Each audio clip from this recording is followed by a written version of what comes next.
Diversas propriedades de uma solução vão ser importantes na hora da gente caracterizar essa solução. Então, a massa da solução é uma propriedade importante para que a gente possa caracterizá-la.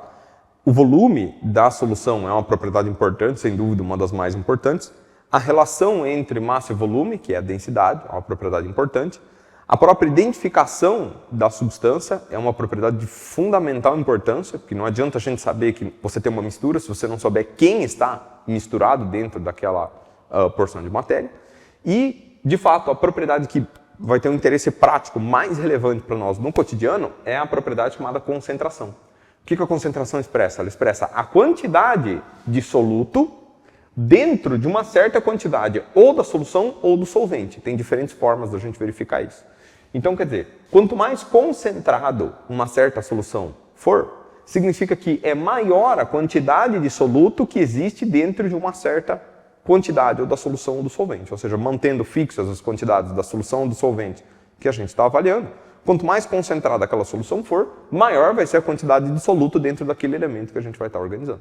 Isso na verdade, isso pode ser extrapolado direto para o nosso cotidiano. Se você tem um ambiente que tem uma certa área, como uma sala, quanto mais pessoas existirem ali dentro, mais concentrada estará aquela sala em termos de pessoas. É a mesma relação que a gente pode usar para uma solução. A diferença é que numa sala a gente vai estar falando a respeito de uma concentração superficial, e aqui a gente vai estar falando a respeito de uma concentração volumétrica, ou seja, tridimensional. Mas o princípio é o mesmo. Quanto mais entidades dentro daquele espaço, seja ele bidimensional ou tridimensional, maior vai ser a concentração dentro daquele espaço. Existem diferentes unidades de concentração que podem ser mais ou menos relevantes dependendo da situação em que a gente esteja trabalhando.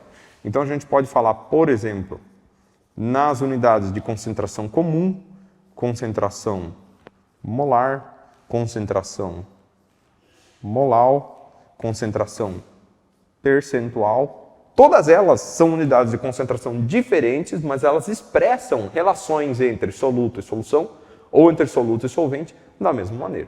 Então a concentração comum é aqui, em geral, a gente diz que a unidade dela é gramas por litro, ou seja, gramas de soluto, então vamos colocar aqui soluto, por litros de solução. A concentração molar, ela fala em termos de mols de soluto, a mesma coisa do de cima, dividido por litros de solução, que é o que está aqui embaixo. Então, a mesma relação de cima. Como ambas se referem a soluto e solução, aqui também é soluto e solução, eu posso combinar essas duas, ou seja, eu posso fazer com que eu transforme essa nessa e vice-versa. A concentração molar, ela é um pouquinho diferente. Ela fala mol por quilo. Então é mols de soluto dividido por quilos de solvente. Então, pelo fato daqui a propriedade embaixo ser do solvente e nessas outras duas aqui ela ser da solução, esta daqui não é diretamente transformável em nenhuma dessas duas. No entanto, se eu dispor da densidade da solução, eu posso, através da densidade, relacionar massa e volume da solução, separar o que é do solvente, e daí eu posso transformar nessas duas. A concentração percentual, ela é o próprio valor percentual, quer dizer, eu estou falando em termos do quantos por cento da minha solução ou do meu solvente está para uma certa quantidade do soluto e vice-versa. Então aqui eu poderia falar tanto em percentual massa-massa, percentual massa-volume, ou percentual volume-volume. Eu preciso identificar qual desses tipos de percentual aqui eu estou tratando, porque o percentual massa-massa e volume-volume podem não ser a mesma coisa dentro de uma mesma solução. Para a água, a densidade da água é 1 grama por ml. Então, se você estiver falando em porcentagem de massa ou porcentagem de volume para a situação da água, vai haver várias situações em que esses números vão ficar muito próximos ou virtualmente idênticos, dependendo das unidades que você estiver trabalhando. Agora, para outros solventes, onde você não tem uma relação tão próxima, né, 1 para 1, de massa com volume, como é o caso da água, então pode ser que a gente não tenha o mesmo valor dessa porcentagem massa-massa para o percentual volume-volume, por exemplo. Nós vamos usar, no curso de Química Geral, essas duas aqui, certo? São as principais do ponto de vista do cotidiano químico. Essas duas foram mostradas apenas para por critérios existem situações, particularmente na indústria, em que essas duas aqui podem ser importantes. Na química geral, num primeiro momento, a gente trabalha com essas duas, e depois, quando for relevante, a gente acaba vendo a relação com essas outras duas aqui. Então, para a concentração comum, eu vou expressar a concentração como sendo massa por volume, e na concentração molar, que eu vou colocar aqui, ela vai ser número de mols por volume. Então, aqui nós temos massa do soluto, volume da solução. Aqui eu tenho número de mols do soluto dividido por volume da solução. Certo? Agora, a gente pode lembrar também que o número de mols, ele é massa por massa molar, todas essas propriedades referentes ao soluto, certo?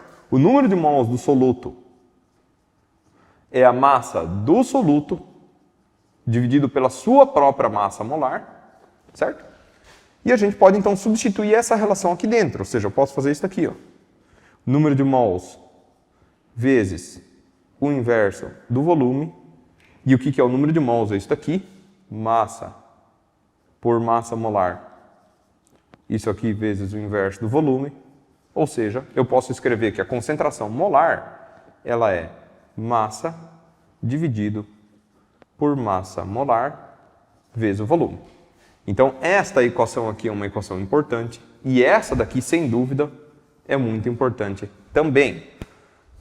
Eu estou usando o mesmo símbolo porque no linguajar da química vai ficar evidente no exercício se eu vou estar querendo trabalhar com uma concentração ou com outra. É claro, eu poderia usar esse símbolo aqui, poderia usar a concentração molar expressa em colchetes. É bem comum isso nos livros de fisicoquímica. Poderia também, é o recomendado.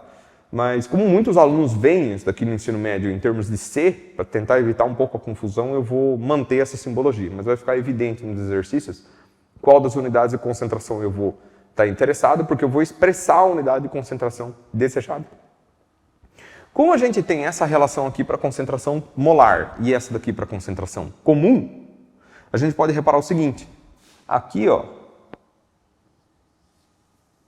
eu tenho justamente a expressão da concentração comum. Ou seja, se eu colocar aqui a concentração molar, ela é nada mais do que a concentração comum dividido pela massa molar de quem? Do soluto. Ou seja, como eu disse, eu posso transformar diretamente uma na outra se eu dispor da massa molar do soluto. Isso vai ser muito importante no momento que a gente for resolver exercícios disso. Exercícios principalmente de conversão de unidades. É interessante que a gente saiba converter as unidades grama por litro para mol por litro e extrair as propriedades de interesse, ou seja, saber extrair essas quantidades dependendo de quais nos forem fornecidas.